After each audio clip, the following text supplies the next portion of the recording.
উনি নাকি চাকু দিয়া কার উপরে হামলা করছে, ছুরি দিয়ে হামলা করছে।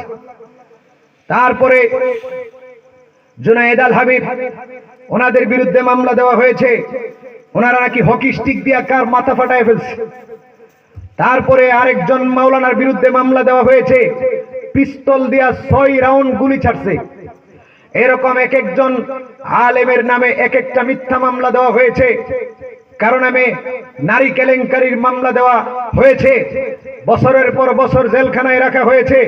ও মুসলমান, মিথ্যা মামলা দিয়ে জেলখানায় রাখার পরে, জেলখানা থেকে বের হওয়ার পরে যারাই জেলখানা থেকে বের হয়েছেন তাদের ঈমান কি আগের চেয়ে দুর্বল হয়েছে না শক্তিশালী হয়েছে? এবং তাদের জনসমর্থন আগের চেয়ে কমেছে নাকি বেড়েছে? তারা মাঠে ময়দানে গর্জন দেওয়া কমিয়ে দিছে নাকি বাড়ায় দিছে? এই জন্য নাস্তিক শক্তিকে বলতে চাই, নাস্তিক মুরতাদদেরকে বলতে চাই, ভারতের দালালদেরকে বলতে চাই, আলেমদেরকে জেলখানায় ঢুকাইলে তাদের ঈমান দুর্বল হয় না, তারা দবে যায় না, বরং তাদের ঈমান আরো মজবুত হয়ে যায়। কথা বলুন ঠিক কিনা? দেওবন্দি উলামায়ে কেরাম তাদেরকে অনেক জেলখানায় নির্যাতন করা হয়েছে, কিন্তু তাদের ঈমান দুর্বল হয় নাই, বরং তাদের ঈমান আরো মজবুত হয়েছে। তেমনি ভাবে হযরতে মাহমুদুল হাসান দেওবন্দি, যার নাম বলছিলাম, যার নাম বলার পরে আলোচনা এদিকে আসছে, মাহমুদুল হাসান দেওবন্দি রাহমাতুল্লাহি আলাইহি, তার উপর অনেক জুলুম নির্যাতন করা হয়েছে। তাকে মাল্টার কারাগারে দীর্ঘ কয়েক বছর পর্যন্ত বন্দী করে রাখা হয়েছে, কিন্তু তাকেও দবানো যায় নাই। তিনি ইংরেজদের বিরুদ্ধে সংগ্রাম করেছেন, জিহাদ করেছেন, ইংরেজদের বিরুদ্ধে লড়াই করেছেন, রেশমি রুমাল আন্দোলন পরিচালনা করেছেন। এইভাবে জিহাদ পরিচালনা করার মাধ্যমে ইংরেজদেরকে এই ভারতবর্ষ থেকে বিতাড়িত করেছেন। কথা বলুন ঠিক কিনা? এই মাহমুদুল হাসান দেওবন্দি রাহমাতুল্লাহি আলাইহির কথা বলছিলাম। মাহমুদুল হাসান দেওবন্দি রাহমাতুল্লাহি আলাইহিকে সারা হিন্দুস্তানের মধ্যে, ইন্ডিয়ার মধ্যে শাইখুল হিন্দ বলা হতো, হিন্দুস্তানের শাইখ বলা হতো। একজন দিল্লির আজমিরের একজন মাওলানার নাম হলো মঈনুদ্দিন আজমিরি রাহমাতুল্লাহি আলাইহি। তিনি একবার চিন্তা করলেন, আমি শাইখুল হিন্দ মাহমুদুল হাসান দেওবন্দির সাথে একটু সাক্ষাৎ করতে চাই। মঈনুদ্দিন আজমিরি রাহমাতুল্লাহি আলাইহি ভারতবর্ষের শাইখ, বড় মাওলানা শাইখুল হিন্দ মাহমুদুল হাসান দেওবন্দির সাথে সাক্ষাৎ করার জন্য দিল্লি থেকে দেওবন্দের দিকে রওনা হয়ে গেছে। ঘোড়ার গাড়িতে চড়ে দেওবন্দে আসছে। কেউ তো শাইখুল হিন্দের বাড়ি চিনে না, ঘোড়াওয়ালা চিনে বড় মাওলানার বাড়ি। এবার ঘোড়াওয়ালা বড় মাওলানার বাড়িতে নিয়ে গেছে। মঈনুদ্দিন আজমিরি রাহমাতুল্লাহি আলাইহি বড় মাওলানাকে, বড় মাওলানাই হলেন শাইখুল হিন্দ মুহাদ্দিস শাইখুল হিন্দ হযরতে মাহমুদুল হাসান দেওবন্দি রাহমাতুল্লাহি আলাইহি। এবার মঈনুদ্দিন আজমিরি রাহমাতুল্লাহি আলাইহি তিনি তো আর জানেন না বড় মাওলানাই যে শাইখুল হিন্দ। তিনি দরজার মধ্যে আওয়াজ দিলেন, একজন বৃদ্ধ মানুষ, লঙ্গি পরিহিত মানুষ, গেঞ্জি পরিহিত একজন বৃদ্ধ মানুষ, একজন বুড়া মানুষ দরজা খুলছে। এরপরে বুড়া মানুষটা জিজ্ঞেস করে, ভাই আপনি কোথা থেকে এসেছেন, কার কাছে এসেছেন, কোথায় যাইবেন, কি খেদমত করতে পারি? মঈনুদ্দিন আজমিরি রাহমাতুল্লাহি আলাইহি ডাক দেয়া বলে, বাবা আমি শাইখুল হিন্দের সাথে সাক্ষাৎ করার জন্য আসছি, আমি বড় মাওলানার সাথে সাক্ষাৎ করার জন্য আসছি। তিনি তো আর জানেন না এই লঙ্গি পরা মানুষটা, গেঞ্জি পরা মানুষটা, বৃদ্ধ মানুষটা, তিনি ইংরেজদের বিরুদ্ধে জেলখানায় জীবন দিয়েছেন, জেলখানার মধ্যে লম্বা সময় দিয়েছেন। তিনি ইংরেজদের বিরুদ্ধে আন্দোলন করেছেন, তিনি যে রেশমি রুমাল আন্দোলন পরিচালনা করেছেন, এই মঈনুদ্দিন আজমিরি তো আর জানেন না। মঈনুদ্দিন আজমিরি রাহমাতুল্লাহি আলাইহি ডাক দেয়া বলেন, আমি শাইখুল হিন্দের সাথে সাক্ষাৎ করার জন্য আসছি। ওই বুড়া মানুষটা ডাক দেয়া বলে, গরমের মধ্যে, প্রচন্ড রোদের মধ্যে আপনি আসছেন, ঘরের ভিতরে ঢুকেন, আপনি সঠিক জায়গায় আসছেন। শাইখুল হিন্দের সাথে আপনার সাক্ষাৎ করে দিব, কোনো অসুবিধা নাই। আপনি আগে ঘরের ভিতরে ঢুকেন।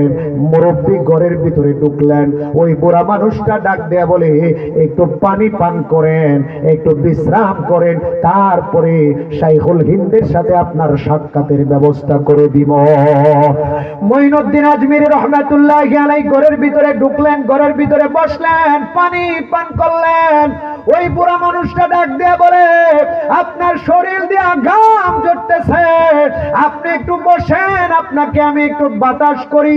এই কথা বলে লঙ্গি পরিহিত, গেঞ্জি পরিহিত বুড়া মানুষটা, যিনি হলেন শাইখুল হিন্দ মাহমুদুল হাসান দেওবন্দি রহমাতুল্লাহি আলাইহি। মুসলমান ভাইরা আমার, খেয়াল করে শুনবেন, কোনো অহংকার নাই, কোনো তাকাব্বুর নাই, কোনো অহমিকা নাই।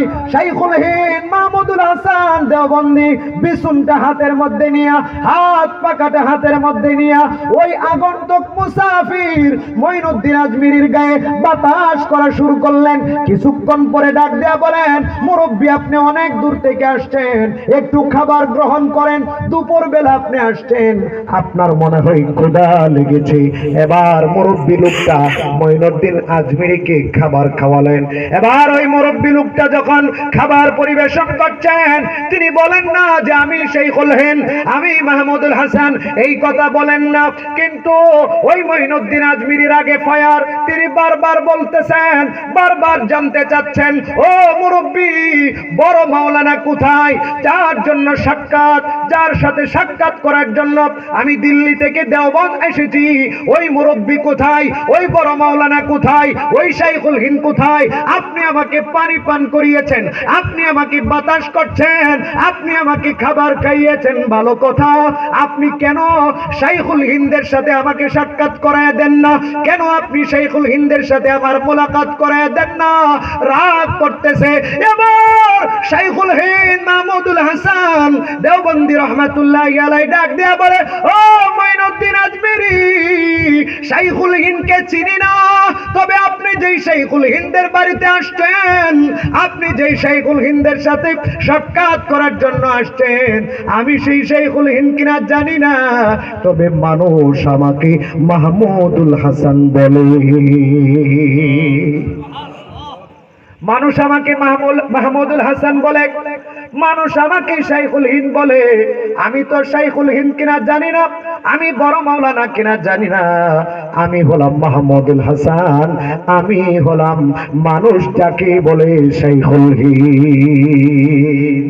মুসলমান ভাইরা আমার বলার উদ্দেশ্য হলো, এত বড় আলেম, এত বড় বুজুর্গ, এত বড় ব্যক্তি, এত বড় নেতা, তারপরে অহংকার নাই।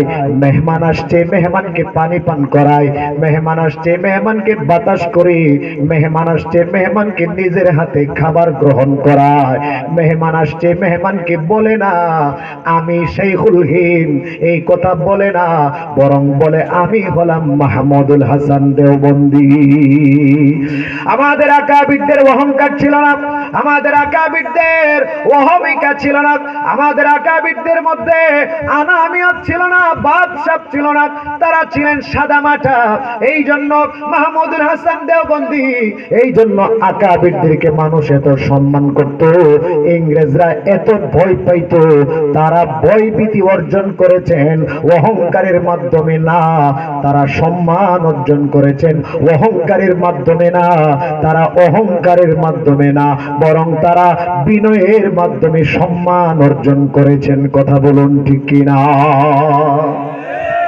নবীর একজন সাহাবী